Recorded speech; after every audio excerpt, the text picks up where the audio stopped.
ഏഴിലക്കര എന്ന് പറഞ്ഞ ഞങ്ങളുടെ അവിടെയൊക്കെ മംഗലശ്ശേരി നീളുണ്ടെന്ന നാടുന്ന. കുണ്ടക്കര ചോറ് തിന്ന ആളായതുകൊണ്ട് പറയണതല്ല.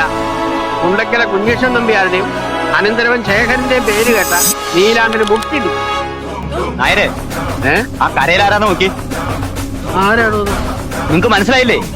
വലത്ത് നിന്ന് ആദ്യം ഭരതൻ, തൊട്ടടുത്ത് നിൽക്കുന്നത് കുഞ്ഞനന്ദൻ, ജീപ്പിന്റെ മേളിൽ കയറിയിരിക്കുന്നത് കുറുപ്പ്, തൊട്ടപ്പുറത്ത് ചാരി നിൽക്കുന്നത് ഹൈദ്രു.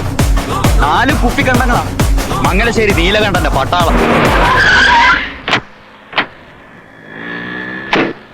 അവൻ ഇങ്ങോട്ടേക്കും വന്നില്ലേടാ ആ നീലകണ്ഠൻ.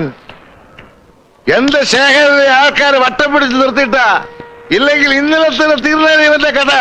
ചെവിക്ക് നുള്ളിക്കോളാൻ പറയാം അവനോട്.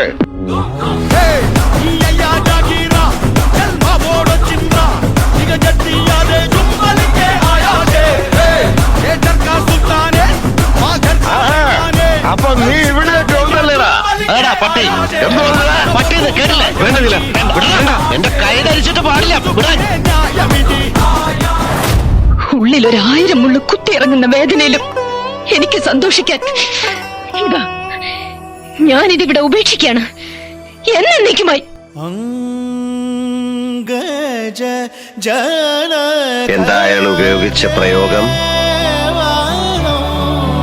ഫ്യൂഡൽ തെമ്മാടി. തനിക്കറിയോ ബാല്യരെ, അവളുടെ ശാപം അതാണ് എന്നെ നിലതെറ്റിച്ച് ചുഴറ്റിയടിച്ചത്. ഒന്നിന് പുറകെ മറ്റൊന്നായി എന്തെല്ലാം ഇഴച്ചു പെട്ട എന്നെ ഒരു നിമിഷം നിങ്ങൾക്ക് മകനായിട്ട് കാണാം. എന്നിട്ടൊരു അച്ഛന്റെ സ്നേഹത്തോടെ വാത്സല്യത്തോടെ എന്നെ ഒന്ന് സഹായിക്കാമോ? ഇല്ല.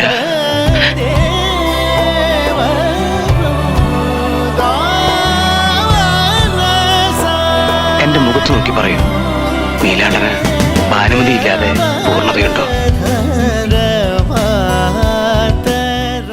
അത് അങ്ങനെ ചാവുന്നത് അടിയൊന്നും അല്ല, തലയർത്തിട്ടാ കൂടും. അതാ ഏനം. എടോ, മംഗലശ്ശേരി മുറ്റത്ത് കയറി വന്ന് വസ്തു വിൽക്കുന്നോന്ന് ചോദിക്കാനുള്ള ധൈര്യം നിനക്ക്? നീ ഇപ്പോൾ അഹങ്കരിക്കുന്നുണ്ടാവും നീലകണ്ഠനെ വീഴ്ത്തിയെന്ന്. 10 ആളിന്റെ ബലവും ഇരുട്ടിന്റെ മറവും ഇല്ലാതെ നേർക്ക് നേരെ നിനക്കൊരു ചുക്കും ചെയ്യാൻ കഴിയില്ല. നിന്റെ വാപ്പ അന്തർവാപ്പിള ഈ പഠിപ്പുരക്ക് ഇപ്പുറം കാലുകുത്തിയിട്ടില്ല. തീർക്കാൻ കണക്കുകൾ ബാക്കി വെക്കുന്ന സ്വഭാവം എനിക്കില്ല. അങ്ങനെ ആയിരുന്നുവെങ്കില് തളർന്നു പോയി കയ്യിൽ ഒരു കത്തി കെട്ടി വെച്ച് ഞാൻ വന്നനെ മുണ്ടക്കിടെ വാതിലും ചവിട്ടി തുറന്ന്